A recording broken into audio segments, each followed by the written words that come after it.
Hello everybody, welcome back. Alex Pereira striking against Jamal Hill was kind of overlooked amongst the Max Holloway knockout, amongst all the drama of UFC 300. Alex Pereira truly is a master. We're going to be going into some of the very technical details and very close analysis of this fight very soon. But to start off with, I'm going to be going over Alex Pereira's stance because there's a couple of misconceptions about how Alex Pereira fights. It doesn't look pretty per se, but what it is, the best way to describe it in my opinion, is subtle, and it suits Alex Pereira's body to an absolute T. So both of them have the exact same height. This is Hill and Pereira, have the exact same height and the exact same reach. Both, the only difference was, of course, was one was orthodox and the other was southpaw. Southpaw being Jamal Hill, orthodox being Alex Pereira. And that lead hand battle in the fight was very prominent. That was one of the key factors in this fight. But back to Alex Pereira's stance. Look, it's subtle. It isn't low with his chin in the air. He isn't jittering with feints and slipping one way or the other and rolling under shots.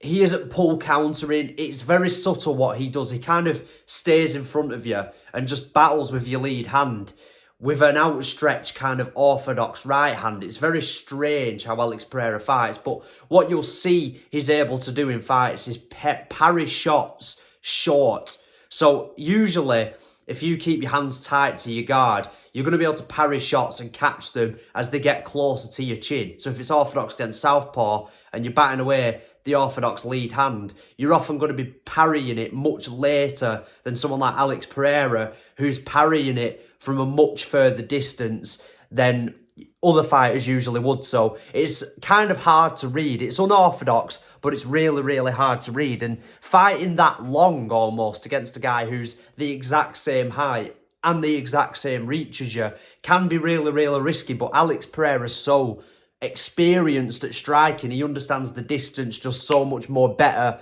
than Jamal Hill does. Again, there's an instance in the fight where Jamal Hill throws a left hand, and what you'll see from Alex Pereira is he doesn't over-exaggerate the slip to get on the outside of it. He doesn't duck under. You know, he doesn't go for a takedown like some fighters might do, because takedown opportunities against wrestlers were there if they were to fight Hill or Pereira. You know, they both fight very tall, both fight with the chin in the air. And when they overextend on the backhand, they can be very open for the takedown. But you'll see with Alex Pereira's stance in this instance where Jamal Hill throws the left hand, Pereira parries really, again, out far and just slightly slips on the outside. So the movement is quite basic, whereas Hill just absolutely shot straight through with a backhand and really messed up on that opportunity there. To not waste energy from Pereira is really at the next level too.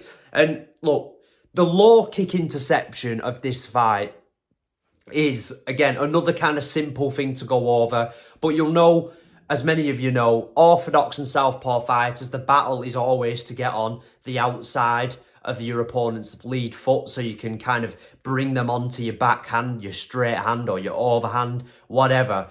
But the low kick was used by both Pereira and Hill, who both did a good job at when the other opponent was trying to trap with the lead hand and just subtly step to the left or to Hill's right, whatever, to get the outside of the foot. Both of them were intercepting the other with low kicks. And all that does is just stops you from moving there. You know, it just checks you. It doesn't have to be too hard. It just checks your lead leg and checks your movement to stop you from moving there.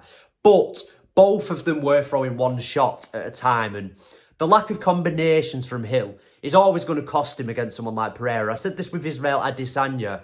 You know, Adesanya's thinks on the level of Pereira, whereas if you're throwing singular shots on your Jamal Hill, who, you know, kind of, I don't want to be nasty here, but I guess it was ignorant to think he was on the level of Pereira on the feet. I feel like the difference in this fight is you've got Pereira, who understands his body, who understands how he fights, who's been fighting that way for years, and you've got Hill, who kind of overestimated his own chances on the feet.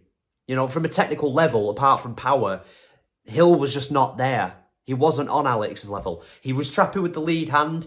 He tried to find the backhand a few times, and we'll go to the knockout later. He did think he had the left hand perfectly set up, and a lot of people have mentioned the way Hill was allowing Pereira to get the lead foot upper hand, but what Hill was actually trying to do was cock with the left hand, and we'll go over that later. But Hill, there was a couple instances where, again, I think Hill should have wrestled. There's a moment where Pereira throws a lead body kick, and you actually see Hill go to check it because he thinks it's a lead leg kick, and from there he thinks he's timed it. He's trapped Pereira's lead hand. He thinks he's got Pereira in a situation where he's going to overextend or mistime a lead low kick. Instead, Pereira goes to the body. Hill goes to check, the body kick lands, and Hill comes over the top with a right hook. And what you'll see Pereira do in this instance is, again, he doesn't roll under to get the angle. He doesn't, cut back and look away. What he does is he cushions the momentum and the speed of the shot by putting his hand on Hill's shoulder. So when Hill comes over, the speed of it slowed down, and Pereira kind of moves with it. It kind of moves with it. And these things aren't pretty. These things aren't super technical. But in a way, it's kind of brilliant. It's kind of brilliant how Alex Pereira's mastered these unorthodox defensive tendencies to check Hill's shoulder, cushion the blow, so he has time to move with the punch and get away from it. So these are really beautiful moments from Alex Pereira. But in that exchange, as you can see there, Pereira is massively, massively open to a double leg. Hips are exposed. There is nothing. That body kick wasn't hard enough. Hill absolutely could have got a clean takedown there. And he is the better grappler out of the two, The game plan for me should have been to wrestle. But again, I mentioned the Paul Craig fight when I was recapping UFC 300. Once upon a time, Jamal Hill had a fight with Paul Craig, and he was extremely willing to go into Paul Craig's guard to prove that he had the grappling to deal with Paul Craig, when what he should have been doing was keeping it on the feet and stopping Craig from pulling guard. He ended up getting his arm snapped. On the vice versa, he now has Pereira on the feet. He's convinced himself he's good enough to deal with Pereira on the feet. And actually, a takedown heavy approach would have opened up shots on the feet for him. A takedown was there for Jamal Hill in this exact moment right here, as you can see. So the game plan for me of Hill, I'm not better than Jamal Hill. I'm not on Jamal Hill's coach's level in terms of breaking down fights. But for me, just a simple wrestling heavy game plan with a bit more combination punching and the acceptance that you're not as experienced in striking, you're not as technical in striking, the acknowledgement of those things and the dropping of the ego would have allowed Jamal Hill, in my opinion, to kind of achieve better success in this fight. I'm not saying he would have won by doing that, you never know, but I think Hill absolutely could have capitalised with a takedown there, and it was a big waste going for the right hook. Just to quickly mention for the video too, these excuses coming from Chael Sonnen and Daniel Cormier to say that the referee cost Hill the fight. First of all, Chael Sonnen made a claim that Jamal Hill looked away from Alex Pereira after the low blow was committed and that his attention was taken off for a second. This is absolutely not true.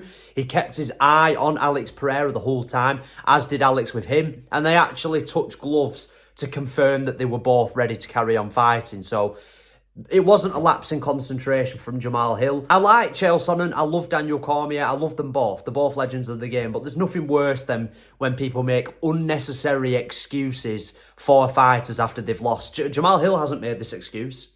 It wasn't even something that needed to be mentioned, His concentration wasn't broken. He's the one that committed the foul anyway. It wasn't Alex Pereira. So even if his concentration was broken, well, why'd you kick him in the nuts? It was accidental. Concentration wasn't broken. The two carried on fighting. It's just, I'll explain to you now how this knockout happens, how it actually happened. So Jamal Hill keeps concentration. The two touch gloves and they resume fighting. Now, immediately what Hill does is he starts to try and circle to his left. Now, what he thinks is going to happen when he does this is he thinks Alex Pereira is going to walk parallel onto his left hand. He thinks Alex Pereira is going to do his job for him because Pereira is putting him behind the black lines. What you'll always see with Pereira, in the Israel Adesanya 2 fight when it cost him, in the Izzy 1 fight where he got the KO, you'll always see Pereira massively amplify the pressure when he's trying to get rid of you if you're behind the black lines, because he knows he can cut you off a lot quicker and land the heavier shots. Whereas in the centre of the octagon, he kind of touches, he jabs to the body a lot.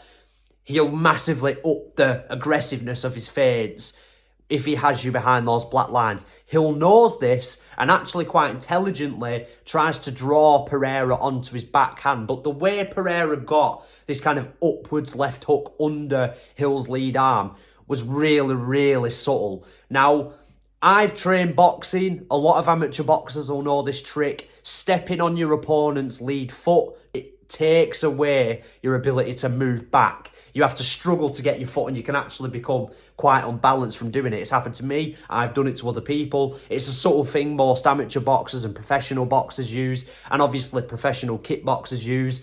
More MMA fighters probably don't do it because it isn't a really known thing in MMA. You know, you've got to be very versed in striking or very versed, especially in boxing, to do these sort of things. It's a massively, massively common tactic used in boxing, in things like that.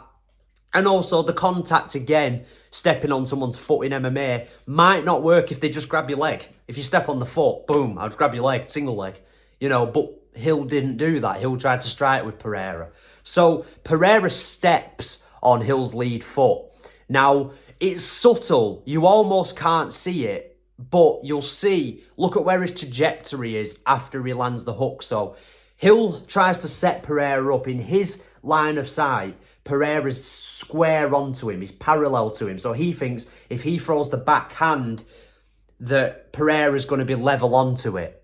So he's kind of thought he's baited Pereira in there. Look at the face of Hill as well. He's confident. You can almost see it in his eyes. He thinks he's about to land something big. And he does throw the backhand, but it misses. Pereira steps on Hill's lead foot and kind of pivots off like this. Kind of leans off to the side and pivots off, throwing the left hook upwards. And as Hill throws the backhand, the left hook catches Hill on the chin. Hill throws the backhand, and it goes with as he throws the backhand, his chin goes up in the air. And as he's twisting with it, Pereira lands the left hook, cracks him on the chin, but he's moving to his left. So Hill's backhand misses Pereira. It's so subtle. It is so subtle, but it is so technical. It is so hard to see when you're watching it in full speed. Obviously, I've watched the fight in slow motion. It was beautiful. And as he does that, he's slipping, landing the left hook and pivoting off Hill's lead foot, whereas Hill's lead foot the entire time stays in the same place while Pereira cracks him. So, beautiful stuff from Alex Pereira. That is a 3-minute long fight. Alex Pereira truly is very technical. Do not let the power, don't let the Israel Adesanya narrative, fool you. Alex Pereira is one of the best kickboxers in UFC history and of all time in general. You know, these guys just aren't on his level on the feet. These small increments, these small, dirty tactics he's used as a kickboxer are just things someone like Hill isn't going to be able to pick up on, And again, the wrong game plan from Hill. One shot at a time, no wrestling. Recipe for disaster. I shall see you all in the next one. I hope you've all enjoyed this. Let me know if you want to see more technical breakdowns. Goodbye.